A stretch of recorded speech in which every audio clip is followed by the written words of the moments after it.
We're East Side Vibes.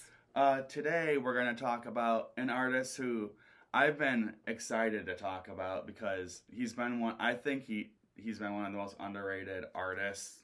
Yep. Hip hop artists of the last 15 to 20 years. Yeah. He's Everything phenomenal. I read about him says he's very underrated. It's Danny Brown and his new album Quaranta. So I'm assuming you didn't really know much about Danny Brown before. No.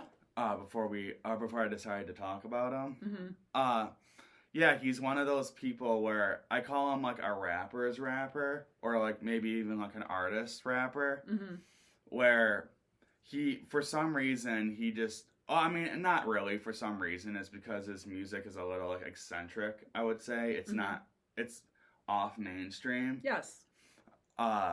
He never got the notoriety from a general hip hop listening public. Correct. That he probably should have. Yep. In the research that I did, he Spin Pitchfork said that Spin Pitchfork. Well, Spin and Pitchfork are different. Oh, they are? Yeah. Oh, so both Spin and Pitchfork, named him the best hip hop, named XXX the best hip hop album of the year. And then, when you get that from Spin, I've heard of Spin, you would, like you said, you would really think that would hit more with, I guess, the bigger public.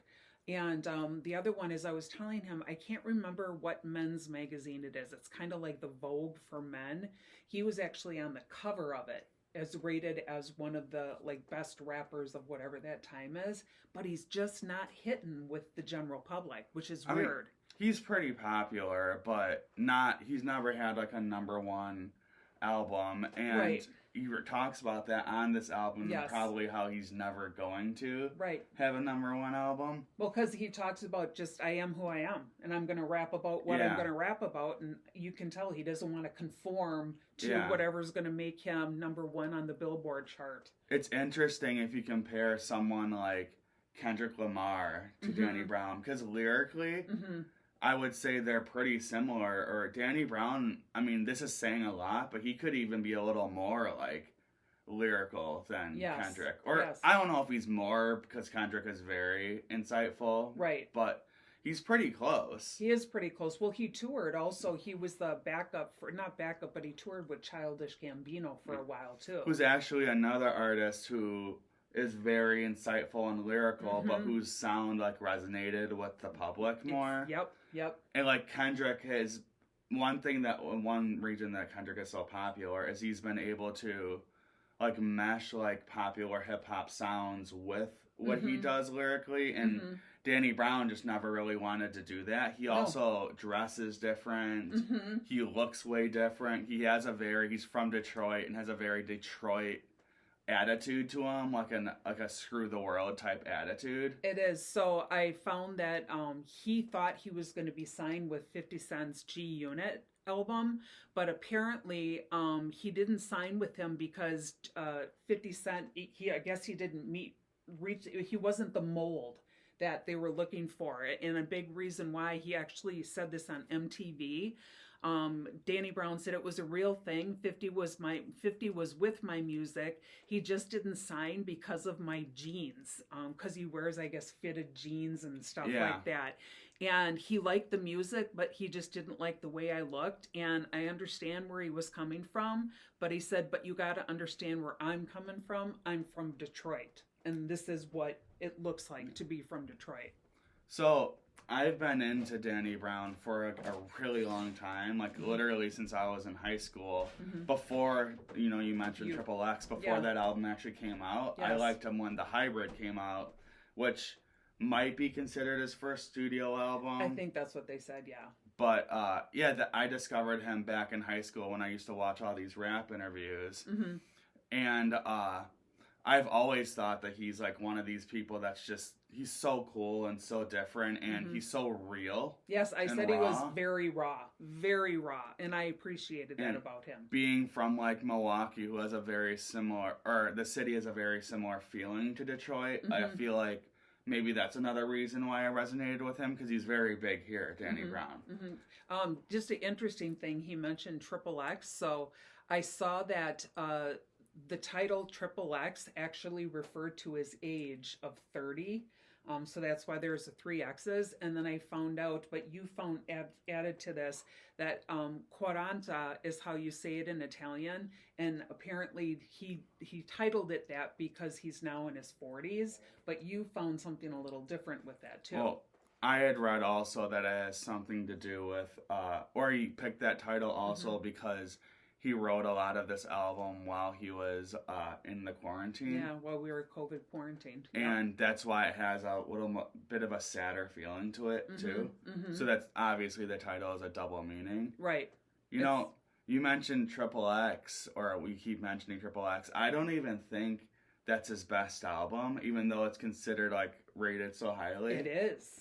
I love in 2016 he came out with Atrocity Exhibition. Okay. I think that album is better. Interesting. And then You Know What I'm Saying came out in 2019. I think that's at least as good as Triple X. Yeah, it's all over. Everybody seemed to just love Triple X. He's had some of like the most like the coolest hip hop albums in my opinion of the last like 15 years. Okay. There's no one like this guy. Okay. And he lyrically he resonates with so many people, especially if you're like from the hood and grew up in like certain situations in cities like Detroit or Milwaukee where they're very poor, very segregated, and there's not a lot for you to do if you're from certain areas. Like you'll really only have one option. And he talks about that a lot on this album. But yeah, we'll get into how we feel about Quaranta. Like always, we're going to talk about some of our favorite songs, then go over our opinions at the end. The first song we picked is one of my favorites. It's called Tantor. It's the second song on the album. So Quaranta is the title track. Has kind of like a calm feeling to it. And when I first heard that song, I'm like, I don't even know what this album is going to be because he's never made that song, Quaranta. He's never really made a lot of music that sounds like that. Okay. Tantor has a sound that's a lot closer to what you would expect from Danny Brown. It's very eccentric. It's that's the one with the James Bond. Yeah, like, the melody for James Bond is like definitely like the old school James Bond melody. But the drums almost have like a jazz feeling. Yes, I said like a 40s jazz feeling. What I said about him is his not only were his lyrics raw, but I said instrumentally really good for every song. Every song, the instruments for every song are really good. Like, yeah, this song is cool because it has like that iconic, like, you know, that James Bond melody. Yep. But the drums are almost offbeat of the melody because it's like an old school jazz offbeat jazz instrumental, which a lot of those drums would be offbeat. Right. So it also his flow is kind of offbeat of the drums and of the melody. Yeah. So it's different levels. The song's all over the place. Yeah, it's all over the place. It's really cool. His vocals aren't as like high pitched or like weird. Yes. As some of the other songs. Right. Which is also interesting because you would expect him to have like that classic Danny Brown like high pitch on this song, and he really doesn't. But it kind of contrasts the melody in a cool way. Right. I think that's probably why I chose my two songs, because I didn't know he had that high-pitched version to him. Yeah, that's what he's known for. So I liked the two songs I chose were not that high-pitched version like that. Yeah, but also I think Tantor is a cool song lyrically. I mean, they're all... every song is very interesting lyrically. Yes. But... this one's kind of about how, and this is like true, and he's kind of having making a commentary on the rap game and how a lot of today's artists are more into what their image is online and like building a brand, which you could say the same for like athletes and stuff too. Because you make so much money from these brand deals and from Instagram and TikTok and you can make more money doing that and than you can making the actual music. Yep. 100%. So people are not as focused on like honing their craft and becoming better at making music. Right. They're more focused on creating a better image for themselves. Right. Well, kind of, I guess who pops to mind, and I know she's not a rap artist at all, but like Selena Gomez almost is, she, or even Rihanna. I mean, Rihanna's got Fenty, and, she can stop making music and just live off that image for the rest of her life. Whereas he's not like that. Like you said, with 50 Cent, I am who I am, and you can tell he's not going to brand himself out. Like, speaking of Rihanna's interesting because the reason she was able to build her Fenty brand is because of how talented and great she is as a musician. Correct. And people don't really realize that you can build yourself into being this ultimate musician and then move over to doing more brands and like creating products or whatever. Selena Gomez has that. I will say this, Fenty, if any of you are listening, Fenty, great makeup product. Oh my gosh. Yeah, like a lot of artists don't realize that like you can flash in the pan, make music, make money building your brand, but like I said, Rihanna was an incredible artist first. Yes. And you should focus on that part of it. And Danny Brown's kind of talking about that, how in Tanter. That's one of the in Tanter. That's one of the reasons that Lil Yachty, we talked about him recently. I'm sure you saw those comments he made about the rap game. Yep. How it's getting a little stale, and I think that's the reason why. It's not because artists don't want to be good. I didn't agree with his comments that people are getting boring. Yeah, but I don't think so. I kind of agree with the music has been getting stale and in the last couple of years because less artists are taking risks because they're, like I said, they're more focused on the other aspect of their career. Yeah, right. And in order, you need artists to take risks to, build. Right. That's why someone this is a completely random artist, but Ken Carson, he's an up-and-coming rapper. That's why I think younger people are resonating with him, because he's doing something way different. Or Tizo Touchdown's another one. Oh. Doing something way different. Yes. Love Tizo. And at least, even if everything they're doing doesn't always hit, at least they're trying something way outside the box. Danny Brown was always known for that, and he's trying to, push younger people to do that. But at the same time, this album was not number one. Right. So, maybe they shouldn't listen to him. Yeah, as much as I would like them to, and I agree with what he's saying, at the end of the day, you gotta do what makes money, right? Right. And I just don't. He's just not going that way. I respect that. It's an interesting dynamic, what you should do, and but anyway, that's how we feel and I feel about Tanter. The second song I wanted to mention, I just wanted to mention this one briefly. It's Dark Sword Angel.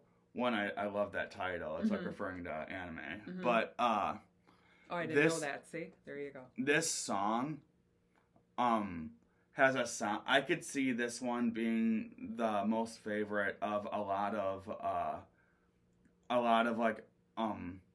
fans of his older music, albums like XXX or XXX or Atrocity Exhibition, because it reminds me a lot of those songs. So it's kind of like if they were listening to this album, they resonate with that one probably the most. That's the high-pitched one, correct? Yeah, he has this high pitch. The beat is crazy. I told him that when I heard that voice, I immediately thought of Beastie Boys, just that came out, and then he was like, I said the that about the song. The instrumental for this one has a Beastie Boys feeling to it. We're clicking. And I always wondered if he maybe is a little bit inspired by the Beastie Boys through his tone. Great band. Because of he has that high pitch. And there's I don't know how to say it, but there's almost a whining part to it. A little bit. Yeah. And that's how the Beastie Boys were. were. I'm not sure if they're still a group, but But but I just wanted to mention it because even though like this isn't technically one of our favorites, although I do like this song, I think that it's one that a lot of Danny Brown fans would like a lot for sure. Okay. Because it just has that feeling. The third song we were going to mention is one that my mom really likes. I would have picked this one too. I like this one a lot. It's called YBP, or Young Black and Poor, and it's featuring Bruiser Wolf. And who's really good. Yeah, he is another rapper from Detroit who's just kind of like one of his buddies. Okay. Yeah. And they kind of like came up together, and he's not that popular, but he's been on a lot of Danny Brown songs. Okay. So. Okay. But yeah, you can kind of talk about why you like this one so much. So I really like this one, and we were talking about this before too. You know, I'm an Eminem fan. I just always have been. But I respect Danny Brown's lyrics more than Eminem in the sense that he doesn't try to find weird words to rhyme with what he's saying. Every word he chooses has a meaning to it. It's not like, oh, I was in a fog and I saw a dog or something like that. That he just doesn't do that, and I find Eminem does that more.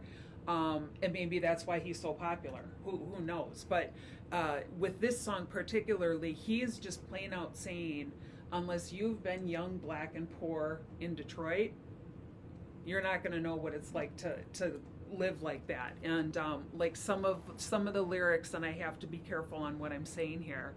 He was like, homie got shot at the Coney, hope he survives, only go to church when someone dies, kids raising kids, all trying to be grown, things never fix when we come from broken homes.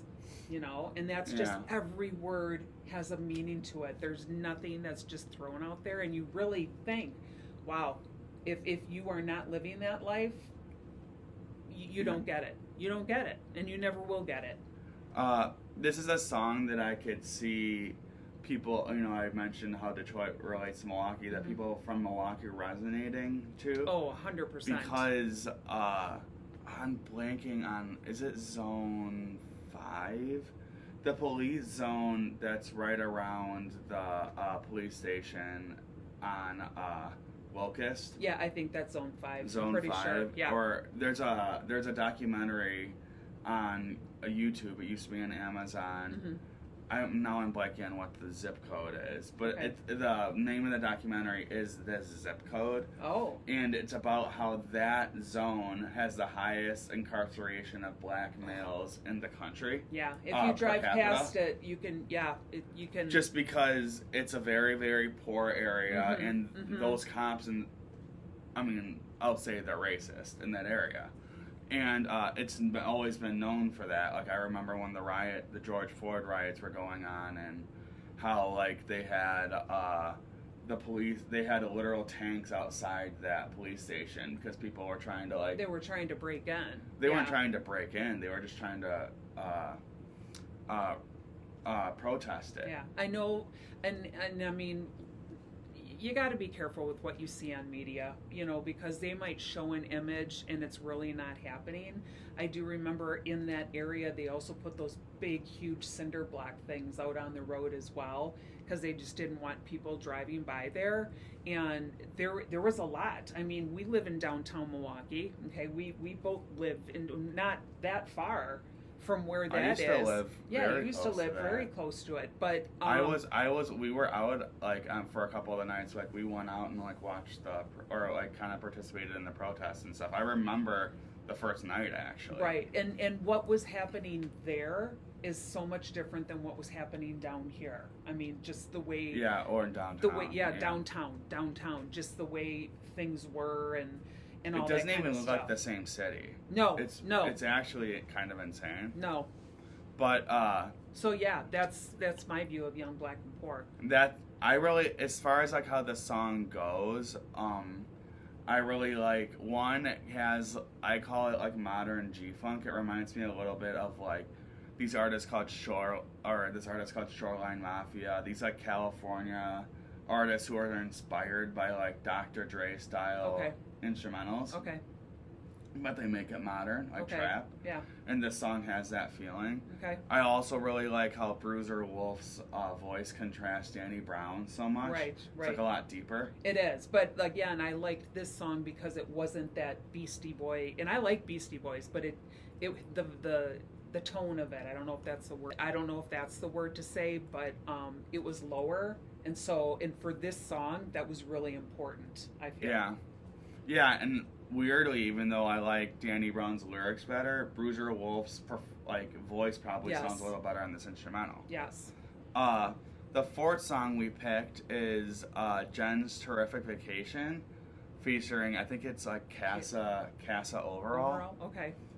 And this song is another one it reminds me a lot of like Tanter, and the fact that it's like, it has a kind of like a jazzy sound to it. It's a lot softer. Yeah. Again, his instrumentals are fantastic. Not nearly as like intense as Tanter, but it still has like a similar like feeling.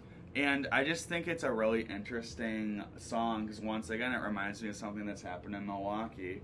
This song's about gentrification. Okay. And about how in areas of Detroit where he probably grew up, rich investors are trying to buy up all like the projects and turn them into like Starbucks and Whole Foods and like, they're basically, I mean, for lack of a better term, I'm just gonna say it, they're trying to make it like rich and white. And in Milwaukee they've done that. Like where I used to live back on the east side, similar to the area we were talking about. Yeah. They used to have all these like cool bars that were very had a very Milwaukee feeling to them. It had a very like underdog kind of feeling. We're still here, we're going. Yep. And I used to love that area. The restaurants were really good. It was had a very diverse culture. And now it's all like, they literally, he talks about how they built a Whole Foods like similar where he grew up. There's literally a Whole Foods there. All those bars are now just like fancy restaurants or shops. Yeah. It's not, or all those restaurants we liked, kind of like the ethnic diverse restaurant. Now they're all like kind of like fancy restaurants, and they really changed that area. Yeah. And I mean, that's also by UW Milwaukee, so there's a lot of students living in that area. That's not, I guess it's kind of. It kind of, well, yeah, but UW, I would debate because UW Milwaukee's been there forever. Right, so I'm not saying that what they did was a good thing. I'm just saying that it's just kind of like odd because, college, I don't know, maybe college students today are different. I don't think it has anything to do with the college students. You don't think so? No, not at all, because UW Milwaukee's been there forever, and it was always that way until like 10 years ago. That's true.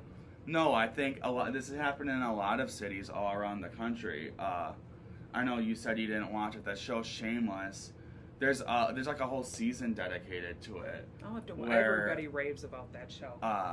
They're from I always thought it's funny how they have all these white people living underneath the L on the south side of Chicago. It's like, that's not how that area. No, maybe not you maybe. Don't know. I know people from that area. There are not people that look like frickin' William H. Macy.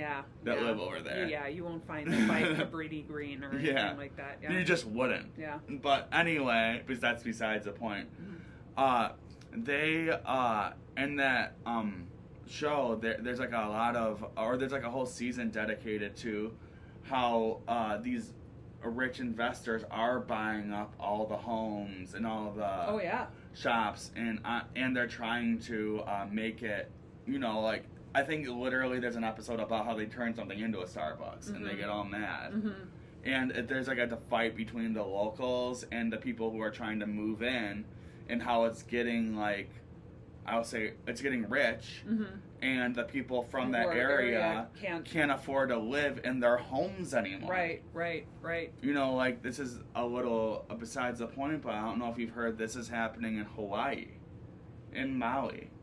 Oh. Where they had those fires. Yeah. Now investors are coming in and trying to buy the homes from these people who have lived there for like 1,000 years. Yeah, these are like family homes from like wherever. But they're doing it because they lost everything. These right. people. They need money. Yeah. But again, That's not fair. Is the money they're getting even enough for them to live in another part of Hawaii? Probably not. Exactly. Yeah, it's not fair for those people. Right. No, they're just taking what they can, but realistically, that what they're getting will probably not. Well, because the resorts they're gonna put in there are gonna be for like people, like really rich people who can afford it, not people vacationing, local poor Hawaiians. Right. You know, it's sad. It's a really interesting place because. Maui? No, Hawaii in general. Because a lot of it's like that. Where like the locals can't even afford to live on their own homeland. Right. When we were there, and you were young when we were there, I can't remember if we were staying in Honolulu or wherever.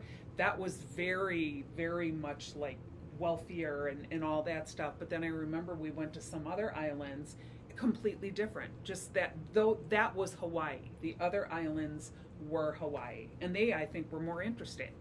Yeah, no, but getting off track. It's happening everywhere. It happens in Milwaukee. It's obviously happening in Detroit too. Mm-hmm. Oh yeah. And I think all port cities that people could say that like that's a good thing for like the commerce of the city, but not when the people who are from that city can't afford to live there anymore. Yeah, they're being displaced. You could just invest money into those areas and help those people that are actually there, instead of trying to literally kick them out. Yeah. But, that's what Jen's Terrific Vacation is about. That's literally what the song's about. Mm-hmm. To me, that song, it's a good, like, the sound of the song is good. Mm-hmm. I like his flow and everything, but it's more about what he's saying on the song, because I think it's very important, to be honest. Mm-hmm. The next song we picked is another one of my favorites. It's called Celibate. I did not know it meant what it meant. I thought it meant... celibate. She didn't realize that the song's not, like, I guess you saw the word celibate and assumed it was about sex. Yeah, but immediately. If you listen to the lyrics, it's not about that. Yeah, I didn't listen hard enough. No, I didn't listen strong enough. Yep. But no, it's actually a play on words for, he's saying that he used to sell drugs and he doesn't sell anymore because it put him in prison and kind of like ruined his life. So he would sell a bit of drugs. Now he's celibate from selling drugs. Mm-hmm. Like it's a play on word. Instead of sex, he's saying he's celibate from selling drugs. That's how interesting. I missed it, and but that's really interesting. Like where he's from and like how like that's kind of like how he survived. But he realized that if he like dedicated his life to rap, and I know a lot about like Danny Brown's life and history because I've been really into him, so I know. I think somebody said after they listened to Triple X, they were like, I don't know how he's even alive today, based upon he like just really how he focused on like making music when he went to prison for the first time. Okay. And he was like really, really like addicted to like Adderall and Molly and stuff, and like that's probably what you're talking about with Triple X. Right. Like he should have been ODing. Yeah, at that and time. I think he was an alcoholic too, and they said now he's sober. He's clean and sober. I don't know how many years, but he is. But yeah, so this I think it has a really like cool and interesting message. I also really like the sound of this song. It's a lot softer than anything else on the record besides maybe the last song. Yes. What you picked. It's very like calm and almost like sweet. The melody's really nice.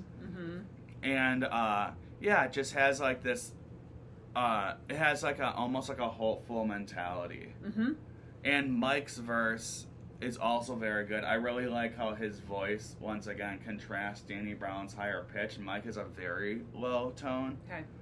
And he talks about the same thing, from his perspective. Right. But I really like the sound. This might be my favorite song in the album, and what it's about, because it's just a really, really cool and interesting thing, and it's like a really cool play on words. Yes. Oh, completely. But that's Celibate. That's, if I could see a lot of Danny Brown fans not being into that one as much because of how much more soft it is.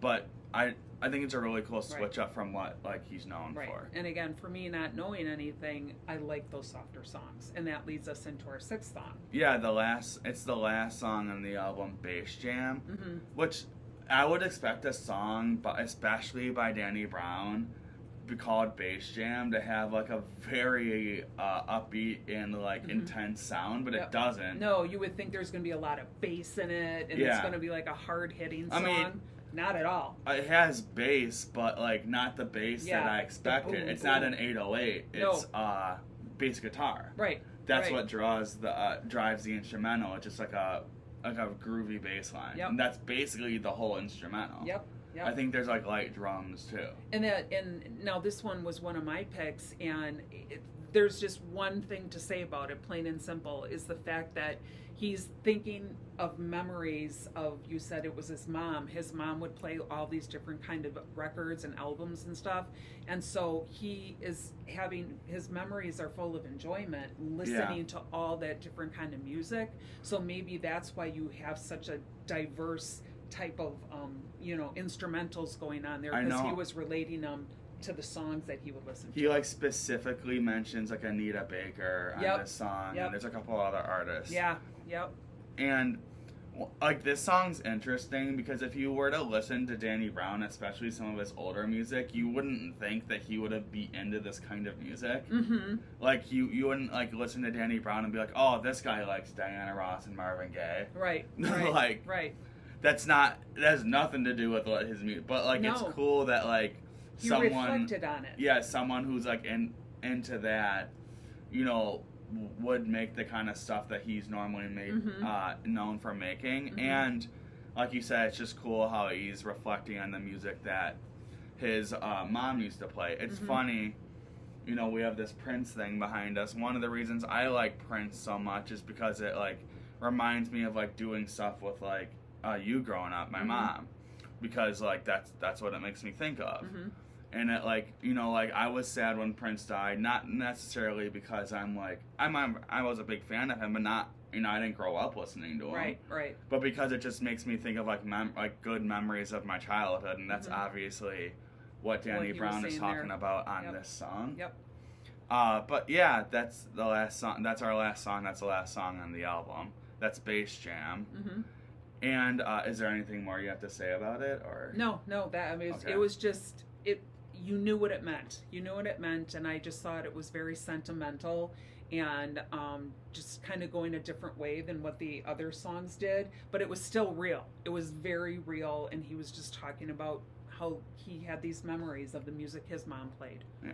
So briefly before we talk about our opinions, I just wanted to mention I forgot to mention in the beginning that this is technically not his first album of the year. No, it's not. Because he released a collaborative album early in 2023 called Scaring the Hoes with JPEG Mafia. Okay. But that's not who's like... I would say that JPEG Mafia is probably very inspired by Danny Brown. Okay, but it's his album, JPEG. Yeah, it's technically a JPEG Mafia album. He's even like...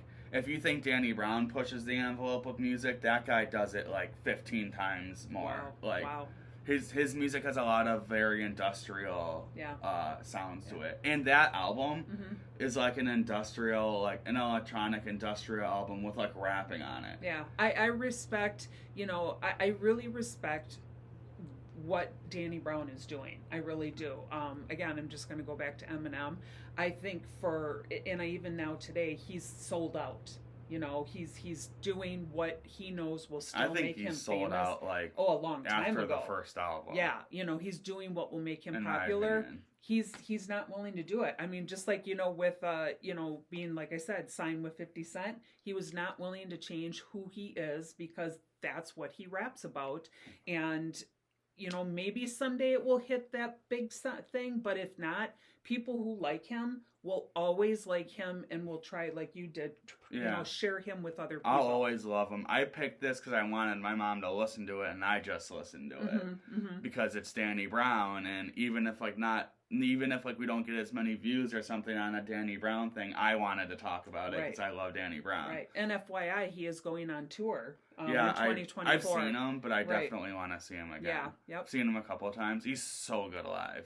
Yeah, as I you would believe kind of it. expect I believe with it. this kind of person. Yeah, I believe it. But I briefly wanted to mention "Scaring the Hoes" because I love that album. That's one of my favorite albums in 2023. Okay. I don't know if I would listen to it with you because one, it's a little rough, like lyrically. Okay. It's supposed to be a joke, but like it's a little like mean, I would Okay. say. Okay. And two, it's literally like industrial Okay. music. Yeah. And I know you're like not as into like that intense sound, but like Right. that's what it is. Right. So, Okay. but it's a really really really good version of that kind of music. If you like industrial hip hop or industrial EDM, Mm-hmm. like listen to that album because I think it should have gotten way more hype. It's really really really good. Mm-hmm. But yeah, I just wanted to mention Scaring the Hoes quick. As far as our feelings on Quaranta goes, Mm-hmm. I when it came out and when I wrote about it, I was a little underwhelmed because I love his old music so Mm-hmm. much and I love that sound so Mm-hmm. much Mm-hmm. that this is just so different Right. for the most part besides like the couple songs. Okay. And I like even though like it's lyrically super raw and passionate, Mm-hmm. I was like, I don't know, this one's just not. I still gave it like a really good score, but So like what did you give it when you first listened to it? I mean, like most Danny Brown albums, like if I were like doing my blog back then, like Mhm. when Atrocity Exhibition came out, Mm-hmm. I probably would have given that like like almost a 10. Like Wow. Wow. I love it. I could still listen to the whole thing like Wow. back to back to this. I absolutely love that album. Triple X is probably similar to that too. Okay. I think you know what I'm saying. I think that came out around the time I started my blog, and I think I gave it like a 9. Mm-hmm. Like I love, or maybe more than that. Like I love that album too. What would you give this one, or what did you give it? When I when I first listened to it, I think I gave it like a 7.5 ish, like somewhere in there. Okay. What like it would like reach like the end of like my like best albums of the year list. It's still on there. I liked Scaring the Hoes more, Mm-hmm. but like, re-listening to it for us to do this, Mm-hmm. I actually like it more now. Weirdly, if you like read what I wrote, like for the most part, I didn't pick any of the same favorite songs. Okay. I have Oh, different that you chose favorite for this? songs now. Oh, that's interesting. So like some hit or resonated with me more this like the fourth or fifth time listening to Yeah, this. that's interesting. And now I would give it at least like an 8. I think it's really good. Okay. Like it's just different from what I expected. Mm-hmm. And but that's not like that's okay. It still like shows a different side to Danny Brown. Even at like 40 years old, he can still completely like reinvent himself. Yep. Which is really interesting. Right. Yeah, so yeah, I would give it like an 8. I think that this is like a really good album. It's not my favorite. It's still not my favorite Danny Brown album, Mm-hmm. but I think it's very good. It's definitely one of the better best rap albums of the year. That's what they're saying. Like it definitely is. Yeah. Like I would put it up there. Like this one, people. It's funny. You would say I would love this, and then also say I would say Gunna's is one of the best, which is like so different than this, but this is up there with that one. And there's like a couple others because in my opinion, hip hop has had a kind of a down year for the most part. Yeah. As far as like albums go, there's been some really good songs, but as far Right. as albums go, Yeah, we need some new ones. but I mean, what's weird is a lot of big and good artists have come out with stuff, and they just haven't been as good. Right. But Right. in this case, Danny Brown did come out with something, and it is still very good. Right. So yeah, that's how I feel about it. Well, for myself now, he was kind of like, Mom, I tried to give you this to see if you'd like it, and you don't seem to like it, but I do. I really do. I only came up with 2 songs that I particularly liked, but I just appreciate his rawness. I appreciate his honesty and everything that he's saying.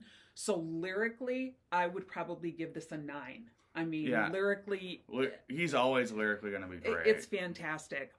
Overall, I would maybe give it a 7.58 just because this is something different for me. And, I like different, but it's something different. But lyrically, it's phenomenal. It's funny you mentioned Eminem a couple of times, and you like Eminem. I am not like I've mentioned this a couple of times. I'm not huge into Eminem, but my favorite Eminem stuff is like literally like from his like first album when it was. Yeah. No, but I feel like a lot of the stuff you like is a little later It's more than the that. hip hop. No, but I respect his first albums more. So after listening to this, I really want to go Like, back and listen to the old Eminem because like that's I when would he say, was what's really great. the first one? I think is it the Eminem Show? Either that or No, is no, that's not his is it first Slim one. Shady? I think it's the Slim Shady LP. Yeah, His fantastic. first album, where like a lot of those songs are really weird. Like Right. if you listen to the whole album, you probably only pick 2 songs that you would actually listen to on their own. Mm-hmm. Like there's the one with Doctor Guilty Conscience, I think Right. it's called. Right. Well, and then I'm and Slim Shady. I mean, that was the I think other one. I think this album's even doesn't have that song. This is the album before that. This is the Oh. one that has My Name Is. Oh, okay. This one has My Name Is. The one The I'm one we're talking talking about. about? I think Oh, it's fantastic. I think that's the Slim Shady LP. Yeah. And then that has like Guilty Conscience. Like Mhm. those are like, I love that album because a lot of those songs are really weird. But after that, he kind of went more mainstream, and he got more and more until like the late 2000s, where Well, like I think it's after terrible. 8 Mile came out, and that hit, and it was like, and then he just started, Yeah, it got going even with the more that way. mainstream, and But he- yeah, this like Danny Brown does not do that. There's no, like nothing. No. I don't know if there's any songs on this album that like I could see like resonating as like a hip hop hit. No. Because well, and that's not what it's supposed to be. Well, and it throws you back to YBP, really, because he's Yeah. like, if you don't know what it's like to live the life that I did, Yeah. you're not going to. And then maybe you wouldn't appreciate the album either, because he's talking about that through the whole album. And this is an album where you have to listen to the whole thing you to do. really get it. You do. You really do. But yeah, that's how we feel about Danny Brown's Quaranta. I hope if you're into hip hop and you don't like or you don't know Danny Brown, please like give this one a chance. Yes, At least for the lyrics, even if like the sound is a little different for you. It's not trap. There's really no trap. No. I think YBP is the only song that has a sort of like trap sound to it. Mm-hmm. But give it it's a try. still really cool. Yeah, give it a chance, really. And just listen to Danny Brown's old stuff because this guy's awesome. Okay. But that's like I said, that's how we feel. I'm Joe. I'm Joe's mom. And we're Eastside Vibes. And thanks. Have a nice day. Bye.